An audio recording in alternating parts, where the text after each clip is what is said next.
5 Gifts by Ferrara. Melissa has slid to the bottom of serious journalism. As we meet her, she is reporting on a senior citizen marathon in a dusty city in South America for a crummy cable sports show. The cameraman videoing the race has to pee, so he hands her the camera and leaves. As she records the race, an elderly runner, Alex, far behind the others, staggers off the road, sinks to his knees. No other runners are in sight. Melissa turns the camera on Alex. Alex, panting, sees a small round object on the ground. He picks it up, a sphere with pictographs. Suddenly the sphere glows, then silently puffs in gentle explosion. Alex, startled, rears back. In a moment he rises and continues the race. At that moment the cameraman returns. Melissa, who has been taping, gestures to the chase car. In the viewfinder, Alex passes other runners, finally gaining the lead and winning the race. Melissa insists on an interview and steals the tape. Segue to Melissa with her friend Sugar, a flamboyant, gender-ambiguous cable talk show host. Melissa's interview with Alex is garbled, but reveals that after the sphere exploded, he felt in the zone. Sugar suggests that incoherent interviews with geriatric runners will not get Melissa a Pulitzer, or even a bed other than Sugar's couch. Still, Sugar promises Melissa a spot for Alex and Melissa on her talk show, The Sugar Shack. Alex appears, tells his story, with Melissa at his side. It's a slow news cycle, so Melissa receives a smattering of tension and a job offer with a travel magazine. Broke, she accepts. At her new job, Melissa is approached by Morgan, a dusty academic who has seen her piece on the race. He tells her that the spheres have a history. This is not the first time they have appeared on Earth. There are 5 of them, although no one has ever seen all of them. According to legend, all the spheres will appear within a month of the first sighting, giving finders 1 or more gifts. The gifts are physical strength, mathematical skill, acute senses, exceptional communication, language ability, and the last, which is called the heart of a child, whatever that means. If the spheres are found in the correct order, each finder receives the gift of that sphere, plus that of the spheres found before. The final sphere will endow the finder with all of the gifts. The spheres may only be found, however, by someone who is not looking for them, and who accepts the gifts in an open and accepting way. Again, whatever that means.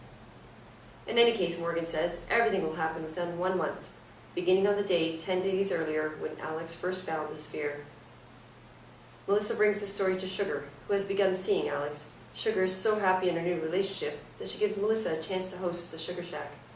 Melissa's guests, Morgan and Alex. On the air, Morgan announces he believes there is a pattern in the location of the spheres, and that he may soon be able to determine where the next one will be found. As they are investigating, a middle-aged Buddhist nun in Nepal finds the ball that gives her mathematical skill. Within days, she has written a monogram, resolving a number of problems that have stumped mathematicians for years. More exciting, she has the physical strength and speed that Alex had received, indicating that the spheres have been discovered in the correct order. The month is passing fast when the next gifted is found.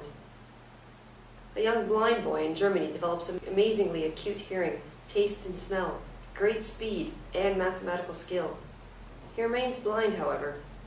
Because he can't see, he doesn't know what the ball looked like, or if there was an explosion. Morgan struggles with this as he wants to believe that the spheres have limitless power. Eventually he accepts that the spheres have limitations. If Alex had no legs, for example, the spheres would not give them to him. Thanks to Melissa's pushing, the gifted are the subject of intense media attention. The United Nations calls for a study of them, but various governments intervene, squabbling over control. Melissa is riding the wave of publicity, dragging Morgan, whom she refers to as an Ivy League professor, despite his attempts to correct her. All over the world, dozens of people claim to have found the spheres, but most are fakes. With the discovery of 3 spheres, Morgan finally sees a pattern in their locations. Melissa is gaining world renown interviewing the gifted, and as Morgan's unintended mouthpiece. Unintended, because Morgan is uncertain of the wisdom of making the spheres public. He is also uncertain of just how long a month is, but keeps that to himself.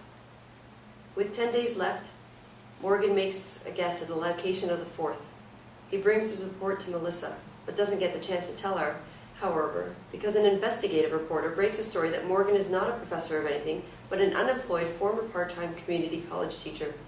Melissa is irate, despite the fact that she was the one who called Morgan a professor in the first place. She dumps Morgan on the spot. That day, the 4th gifted appears, an American teenager, a student at a poor Catholic school on the south side of Chicago. She is in class, daydreaming, when the ball appears at her desk. At the blackboard, the teacher is attempting to work through the construction of a sentence in French and getting no response from the students. The girl touches the sphere with idle curiosity. It explodes. The girl is startled, looks up at the teacher who saw the flash of light, and without prompting, recites the sentence on the board and corrects the grammar. Stammering, the teacher asks her a question in French. The girl answers it. Then a question in Spanish. The girl answers. The teacher writes some large numbers on the board and asks the girl to add them, then subtract them, then give the square root. The girl does. Making the sign of the cross, the teacher hustles the girl out of the room. On the teacher's desk is a newspaper folded to reveal the story of the three gifted. Melissa, now the center of the story, discovers that Morgan has predicted that this fourth sphere would be on the western shore of Lake Michigan, tantalizingly close to the location of the fourth gifted. She quickly gets him back on the team. With 1 week left, the four gifted meet in Switzerland. At the meeting, which is recorded by Melissa's team, however, the four fight bitterly. Their foibles and prejudice are exposed. Alex is considered too old, and with only physical strength, too unimportant. The blind German boy is repulsed when he feels the American girl's face and determines she is black. The Buddhist wants to meditate and devote herself to freeing the Dalai Lama. Alex is appalled by the Buddhist, who is a chink to him. The American girl is dazed and frightened by her gifts. She just wants to go home, away from all these fucking freaks. Outside, there is a clamor as people offer corporate sponsorship, government endowments, divine blessings, and other enticements to the four. Members of far-right Christian conservatives preach against the four, claiming they are possessed by Satan. Rush Limbaugh denounces them on the air as hippie liberals who practice mass hypnosis and use drugs. People pummel them with requests for miracles, which they cannot perform, and in frustration, someone tries to kill them. Melissa edits most of the facts of the recording of the four gifted and presents the finished product on a national news show. As the frenzy continues, Melissa gets her own primetime talk show with the gifted as her main story. With 3 days left, Morgan narrows the search for the fifth sphere. By working carefully, he determines it is one of two places in Africa. Melissa wants an exclusive, and Morgan promises not to tell anyone else. The two go to South Africa. Other reporters and groupies discover their plans and follow them. Morgan gives them the slip and heads unhesitatingly for a township village. The throngs of reporters bribe local people, sneak in the bushes, and vie for the first viewing. As Morgan and Melissa wait near the chosen place, however, the time runs out. Morgan declares that they've missed it. Either the sphere was discovered or it has disappeared. Disappointed, Melissa, Morgan, and the media head home, most muttering phony and cheat. Melissa, having bet her entire career on this story, will probably lose her show. Morgan will be vilified as an incompetent. On the plane, Melissa steals Morgan notes and discovered that he has steered them to the wrong place and at the wrong time. When confronted, Morgan admits his deception. Finding the gifted has been his life's work, but mankind, he says, is not ready. The media circus surrounding the four gifted is proof that humans do not respect ability. They fear and trivialize it.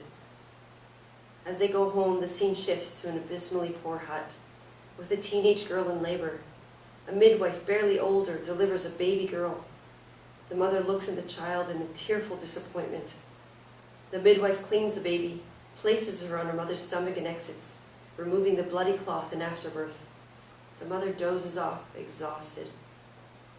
The fifth sphere rolls onto the baby, who can't quite see it, but touches it. Tiny flash, then a silent explosion. The baby cries, awakening her mother, who comforts her. The mother is visibly stronger and coos at the baby. From the doorway, the midwife stands, puzzled. The end.